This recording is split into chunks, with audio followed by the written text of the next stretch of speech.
Marriage is about love and commitment, but the wedding, let's be honest, that's more about the dress, the cake and the beautiful photographs than anything else.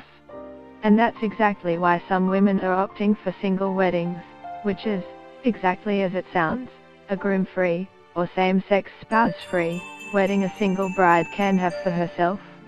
What seems to have started as a trend in Japan in 2014 has been steadily growing in popularity and being tried by women the world over. Listen, how do you deal with the anxiety that overcomes you when people ask why you're still single? Love guru Osher Gusberg and psychologist Leanne Hall discuss. Most recently, an Italian woman who said if she hadn't gotten married by her 40th birthday she'd marry herself, did just that in September this year.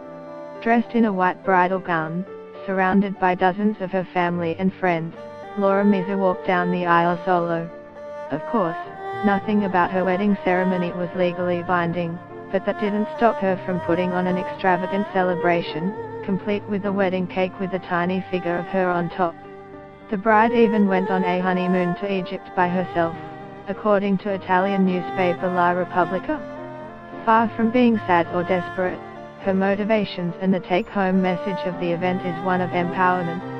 If one day I find a man with whom I can plan a future, I'll be happy, but my happiness does not depend on him, she told the newspaper. I firmly believe that each of us must first of all love ourselves. You can have a fairy tale even without the prince. This is my fairy tale wedding, only without a Prince Charming.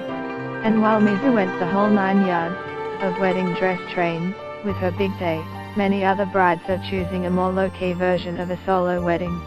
The package that seemingly started it all in Japan, offered by company Circa Travel, was more about the photographs than anything else. The 2-day solo wedding package included choosing your own special gown, bouquet and hairstyle, a limousine service, a stay at a hotel and a commemorative photo album.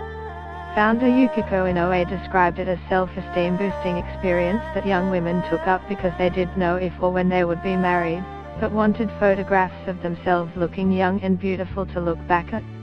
Canadian photographer Naomi Harris was one more than 100 brides to take the plunge and have a single wedding with the company in 2016. In her piece for The Guardian, she describes the strange feeling of getting ready knowing no one was waiting for her, and then her satisfaction with the end result. I pose for the customary wedding shots, bride looking away dreamily, bride gazing downwards chastely, bride looking virginal and blushing innocently, she wrote. There is no actual solo wedding ceremony, which is a shame, because I had imagined promising to love myself for richer, for poorer. Later she added, on my return home,